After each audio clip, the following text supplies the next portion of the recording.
That's the part that I'm like, make it make sense. Mm-hmm. Hey, look at Kashyyyk. Even the Wookiee's got a damn cicada problem right now. Look like right here. So, Acolyte, episode 4. Wookie, no. Bro, I feel robbed between the boys and Acolyte. I feel robbed this week. So, Lady Mandalore, I want to put you up front because you are our resident Star Wars fanatic aficionado. Yeah. Mm-hmm. And so, what were your thoughts for this episode? I was bored. And I loved the show. This episode was a Dragon Ball Z episode. It was a Dragon Ball Z episode for me. Wow. No. I'm not. She's right. That's not a bad thing, but I didn't think of it that way though. Oh, okay. Yeah, but it was. It was a bunch of we're almost gonna get to that fight scene, and then yoink. Yeah. I hate when they do that. That does not mean that I hate the show. This is not a entry point for people to say the show is trash. It just means they had to stretch this out with some fluffy writing. Yes, it's filler. It didn't really do anything to make me like or it didn't do anything to move the story along. We all knew that she was headed to this planet based on episode, was it 2? 2, yeah. Yeah, because 3 was the backstory. Based on episode 2, she's going to go kill the Wookiee. Okay. So now we get our backstory, which is also technically a filler episode, if you want to be specific about it. All right, we're going to go see the Wookiee now, right? Where's the Wookiee? Psych. Yeah. I'm like, where's my back? I'm like, I need my backstory, Wookiee Jedi story. Where's that? You know what? I don't need a backstory on the Wookiee Jedi just yet. I would have liked to have one. I would have liked to have seen him actually fight in any kind of a battle, because also episode 4 robbed us of that. I'm so disappointed. This is not the episode I want to be front and center for. Your fanaticism has put you here. Accept it. But I'm real about my shit. I'm gonna say when it's bad. That's at the bare minimum. You know, if I say something's good, it's a fuego. If it is basura, it's I wouldn't have. I'm gonna put our guest Tony up front to ask him as well. You said you recently seen it as well, but like you said, Kira, that ending scene, I'm like, you could have. I looked at my iPad and I'm like, wait, I still like 10 minutes. A minute left. Yeah, I got time left. I don't want to see the credit. You could have stopped us mid-fight. Something. You didn't give us. You gave us the boom and credits. Wait a minute. Yeah. So, Fade to black. Circle jerk, if you will. Circle jerk. I saw what they were going for, but I think that for me, it's like I said earlier, the math didn't math. Like things didn't add up specifically, because I don't consider this episode filler, because I think that there are a lot of things that were going on that I feel like could have been communicated a little bit differently. So there's this there's this budding ship between Osha and the other Jedi that makes fun of Yorn. There's a moment where they're walking through the forest and that like creature like pops up, and then like it doesn't pop up until Osha touches it, and then after Soul deals with it, the little people in the background, they said it really quick. They were like, oh, I went right for the lightsaber. And then it goes, they're attracted to light. And I'm like, oh, I see what you did. So we have twins born of the Force through nefarious means, one of which is like murdering people, and the other which is like very not Force sensitive at all. But this thing that is only attracted to the light literally wakes up when she gets near it. So it's like, oh, I see what you're doing, especially in this episode where like meanwhile May and Kamir are having this conversation about like, well, does everything change now? What has the master taught you? I'm like, there's very much a narrative of light and dark that's happening right now. And it's being communicated in everything from those little tiny lines to the way that lighting cues are picking up in certain moments. Like I was like, I get exactly what you were trying to do. On paper, all the pieces are there, but a little bit of the way that things were arranged, I feel like could have made the message a bit stronger. And I don't like cliffhangers in general. I feel like we don't need them no more. You ain't got to do all that. Or if you're gonna do it, at least let them lay hands on somebody first. Like I'd be okay with it if you smoke bombed and then you give me like one saber impact. Like let me see you just like thwop somebody so hard that saber just like flies out and impacts into a tree and then cut. But don't. It was force push cutscene. Yeah. It was like, a lot of flash, no bang. Not even flash. I don't know. But actually, it's more like whoosh and bang. Yeah. For Tony, I think you see it more because you've done the treatment. You know what it takes and what the descriptions are a lot easier than me or any of the other audience members might see. So you can make those leaps. Me, I'm like, what am I here for? Like, I'm waiting for all of these connections between OSHA and the light and the dark, and the fact that you have all these people that are in the middle of this light and dark area, the gray, that are manipulating the actual severe sides of the force. Like, I need them to make more connections with that. I don't feel like that's as blatant as that should be. I agree. There was a moment where May and OSHA were talking, or May and Kamir were talking, and he's like, well, have you ever seen the Master? And she was like, no. And I'm like, so you're just going off of everything because something happened. We still need to know exactly what something happened at that temple when you were a child, and it was never explained. We still have 4 episodes left. Is it 4? Yep. Yeah, 4. I believe we're going to get the rest of that story, but as you're seeing everything, especially with the Jedi, and it seems like what we said last week, there was something hidden. Not everybody told the truth about something. Yeah. Out of the ones that was there was one who was definitely responsible for some stuff. Mm-hmm. And probably out of that group, there's probably one who has plausible deniability to a degree. And I want to say that. Yes. Kelnaka. Yeah. It's difficult to do. Like I have trouble writing mystery elements like that because, like, think about One Piece, right? Think about how long One Piece takes to tell us literally anything. Like I feel like the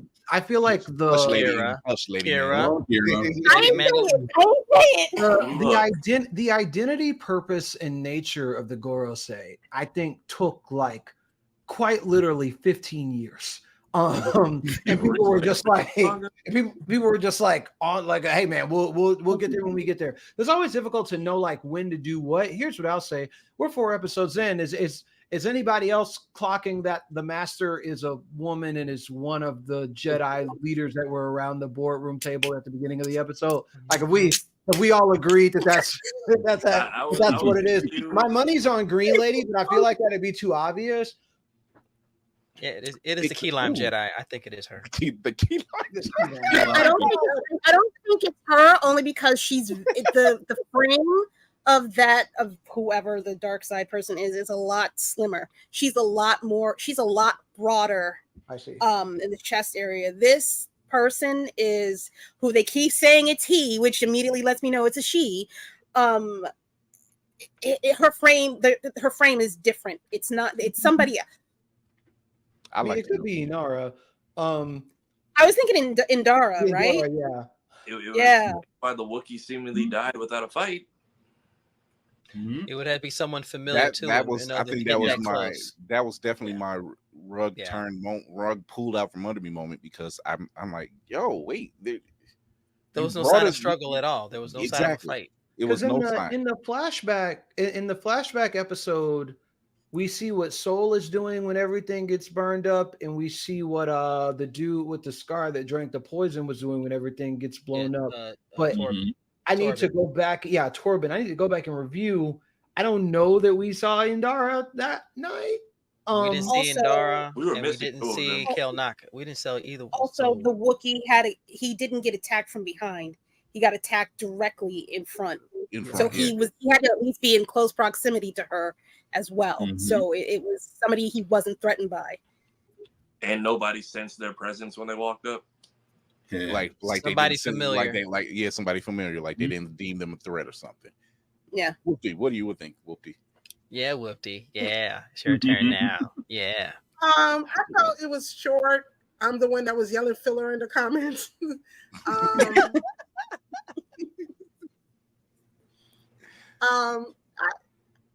I still enjoy, like Kara said, I still enjoy the show, but you know, it was just an episode. I didn't feel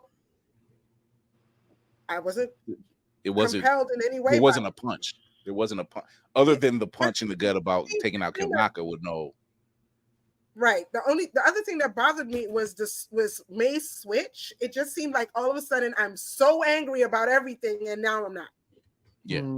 You know, she was like, it just seemed, they just happen to catch it, and they know she's in there, and they just say she's been going around killing Jedi, or is this particular group, and then all of a sudden she's not the one that did this. Right. It's right. It's not exactly Knives Out, but it's right. Something Did anybody feel the episode was short? Like it felt short. It came and went. Yeah. Right. It seemed very short compared to the felt other like 30 minutes instead of an hour. Yeah. Right. Because the first two episodes are 45 minutes each, right? Yeah. Yeah. Yeah. That's why it was like intro, commercial, intro, outro. Wait, what? Hold on. What did I miss? Yeah, I felt that it was short. Like I said, I had it on my iPad, and I'm like, wait, it's over already? Wait a minute. I had to check the time. Right. And you know, I'm like, it seems short. Maybe it was me, you know. Far. Apparently, hello, Kiati Mundi. I didn't realize you were here the whole time. And to the point we were making earlier, some of these people just get so riled up and will sell their people lies because, like Firecracker said, some people just need something to believe in. But I have never seen so many people fight to edit a wiki page in my life. I'm saying, like, I watched his, because apparently this retcons his original birth date, and people were very upset about it. So I was reloading the page in real time, watching it switch back and forth. Also, they're upset because I believe in the first movie he says there hasn't been a Sith in over a millennia, and they're thinking that this kind of undoes that. So that was an interesting discourse to watch. It's funny how the turntables. We are getting rid of the sellouts and unity, and we're looking at them just like, ugh, you savages. But yeah, episode kind of came and went. I had my hopes up for this Wookiee man, and we got nothing. Space cicadas are a thing apparently. Right. I thought it was a cool creature. It definitely did like some fear inducing. It didn't make sense to mention the blaster and reference that she was going to hold on to the blaster, only for her to not pull out the blaster during a time when she needed that part. That didn't add up to me, but I don't. Yeah. See, seeing a century-old, what they were using 100 years ago for like stun guns in the second or third episode, I want to see more of their like previous tech, but I feel like we're not getting a lot of that. Like we're more focused on the characters and whatnot, and then I'm still confused on the pile of bodies that didn't seem to have saber marks or anything. Like, I don't know if the sisters drank the magic punch to ride the space comet that was coming by during the eclipse for their cult meeting, or side note. How do I put this? I'm a fan of the show, but when the Coven was doing their like seance type sequence, it looked like non-melanated people trying to do divine 9 steps.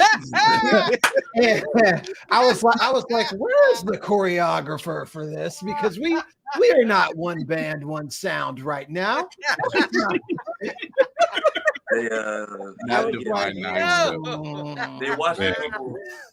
They watched a couple praise videos on YouTube, and they were just all out of sync with it.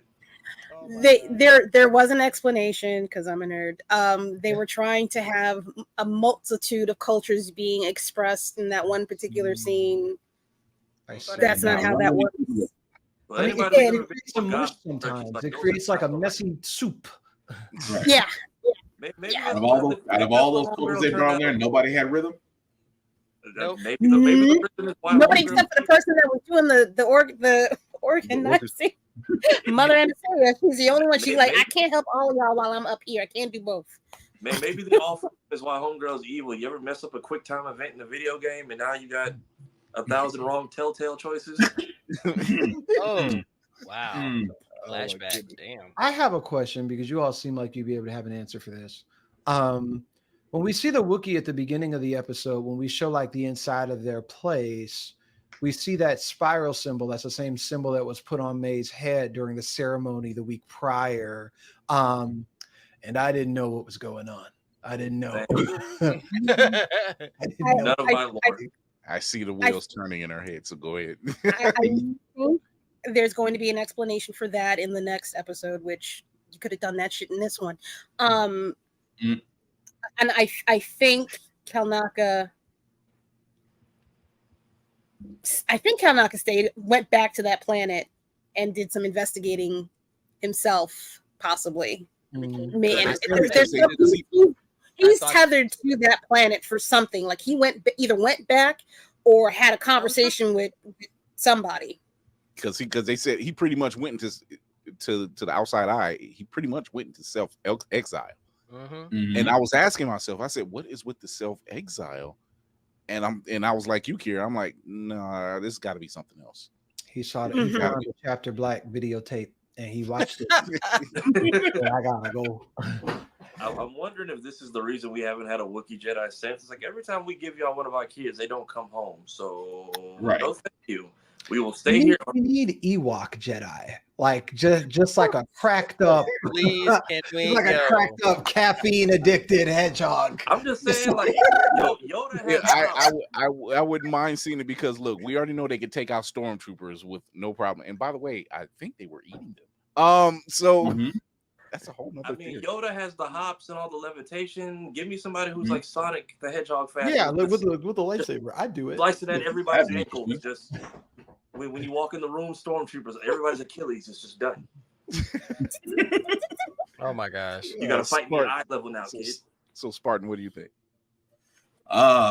You know, I like I said, I'm the newbie in this because this is where my limited knowledge of Star Wars kind of puts me into that I'm watching with eyes wide open.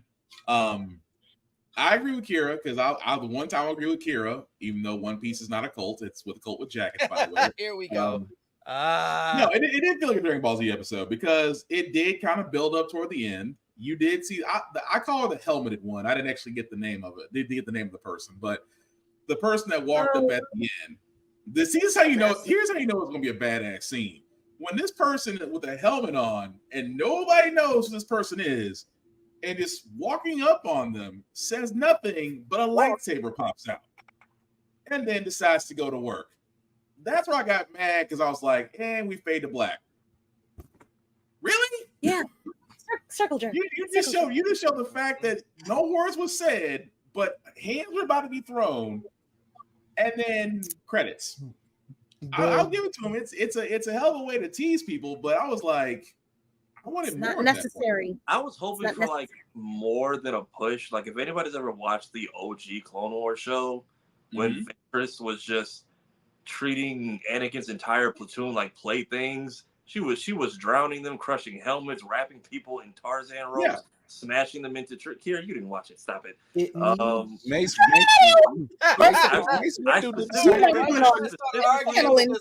what is wrong with you?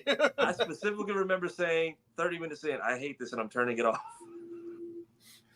Mace Windu did the same thing. Are you talking about the 2003 2D cartoon? The shorts? Yeah. Talking about the shorts. Yeah. But in the end of that, I watched it. It was rough though. It was 2003 and it was great. But yeah, when Ventress was showing us what the Force could be done and just how she treated those clones like toys, I was expecting that. But then we just get a push and roll credits. I'm like, when Perfect Cell came back, he at least murdered someone's firstborn child before the outro went. He also gave him 10 days to set up a wonderful atmosphere to fight, though. And even that was fun. But here we got this is Trunks and Goten training while Boo was outside murdering people. I'm still like feeling good about the show. I think the thing that will make like my confidant level drop, that'll make me go like, is if at the top of next week, I need no questions, no setup, just smoke.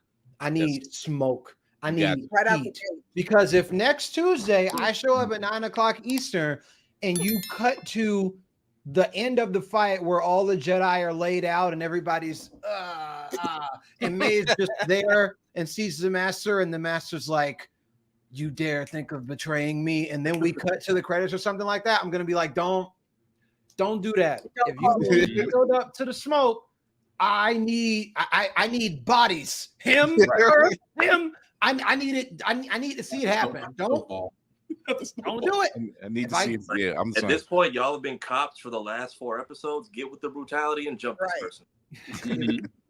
Maybe. I'm trying to think of the right example. I need Gojo and Yuji fighting Mahito right now. I need Yuji and Toto fighting Mahi. I need some Shibuya level. I need something. I need that fight choreography. I need the zooms. I need the quick cuts. Give it to me. I need the cameraman to be on wop wop wop timing because I need JoJo level action. I like just go to work. Just get busy. I don't. And because you brought up One Piece, I'll keep it spoiler free for no one who's reading. I need to feel about this reveal the way I feel about the Gorosei right now because, I'm further questioning why Shanks felt so comfortable around these people to just put his feet on their couch like that. But it's Shanks. It was giving Rick James energy. It's Rick James, but it's giving whoever his manager was at the time because this is some next level stuff. Okay. But Navy, thoughts? Navy. He said it's so much. Same. Sometimes it's not enough E and too much H. I'll put it like this. I was skeptical going into it from the first episode, and I fell in love with it within the first 10 minutes. Okay, I see where this is going. And something in my mind said, there's going to be a filler episode, young man. Mm-hmm. Like, no, it's not going to be a filler. Bitch, you gave me a filler episode. But it did set up a lot of questions. Just like Kira was stating, it did set up a lot of questions. Especially about who is the master. And I'm telling you, it's Key Lime Jedi. I'm telling you, it's Key Lime Jedi. Straight up. She's the dessert nobody wants, but you're gonna get it anyway. I'm telling you right now. She come up with a red knife, just so it's just the way it is. Key Lime Jedi. That's right. I mean, think about it. Why else didn't she want Soul to go on the mission? Like she was explicitly like, "No, don't go." Thank you. No, it's not good, Dream. You don't want to be. So subtly, she's like, "Oh, you don't want to be there for what's about to go down, big dog." I don't think that's what she. I don't think it's what you want. Yeah, because she was like, "No, I don't want you being a part of this investigation." Pulling him to the side. I need you here. Pulling him to the side and say, "Why didn't anybody say anything about what happened at the temple and all this others?" Okay, exactly. She pulled him to the side in front of everybody's view. Yeah, and it didn't work because Soul was still determined. But I like the episode overall. I wasn't expecting too much from it because we still have more road to travel. But I like that it set up different questions because I'm true crime. I love it. So you got Kelnaka in the chair with a cut across his chest and he's dead. Like, who got close enough to you to do that, dude? Because you look like you 6 foot forever, 500 OMG. You was cooking. Nobody's facing off with a Wookiee proudly. I feel like a Jedi Wookiee. On top of that, Mr. Rip off your arm and beat you to death with him. It feels like I can see I'm trying to Sharingan eye it and like look at all the pieces that's been moved. And I'm like, you started the first episode with like very intense combat, and I think there's a possibility that they were like, I just gave you 2 episodes of smoke Now I'm going to give you some backstory, and we're going to ramp back up to the smoke. And I think there was a slight miscalculation in like how much we want the smoke. Like I need the smoke. I feel like if the scene with the space cicada had been a little longer and it been a little like if there were more of them, I was expecting a form, if we needed like a little more, like a little like this much more. Even the training scene at the beginning where like he's training them is like if instead of training it was sparring and it felt like they were actually putting some heart into it, that would have whet my appetite. I would have been fine. I could have waited into it. Yeah. It was like Obi-Wan and Anakin. That felt like a deleted scene straight out the second movie, and they're just like, here's a little side dish to y'all get the main course at the end of the Obi-Wan series. Yeah. By the way, we were robbed of those deleted scenes of those fight scenes. Yeah, just deleted. Oh my god! If you want to implement watching their sparring scene felt like going back in time 20 years, and that was fantastic. But this. I was expecting us to like pull up to the forest because that's his like territory and see signs of like a battle and trees chopped. I was expecting some Force Unleashed type activity, and this man, Predators.